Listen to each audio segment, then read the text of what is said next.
মনে করে না? মহাভারত খুলে দেখেন তো কি বলছে। মহাভারত যখন মৎস্যগন্ধা তার পুত্রকে স্মরণ করলো, দৈপায়ন বেশ এসে বললেন, কেন ডাকলে মা? যে আমার বংশ রক্ষার নিমিত্তে তোরে ডেকেছি বাবা, পুত্র চাই তোর দ্বারায়। না না মা, এই সময়টা ভালো নয়, এই সময় পুত্র কন্যা নিতে গেলে বাচ্চা ভালোই হবে না, ওটা দেখার নাই, আমার বংশের দরকার।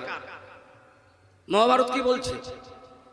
মায়ের কথা শুনে পুত্র বারবার না করলো, করার পরে অম্বিকা, অম্বালিকা, অম্মা, কাশীরাজার 3টা মেয়ে ছিল, তার মধ্যে যে বড় মেয়েটা সেটাকে তো ভীষ্ম বিয়ে করলো না বলে ভীষণ প্রতিজ্ঞা, অনেক কিছুটা আপনারা জানেন, আমি সেই জায়গায় যাচ্ছি না।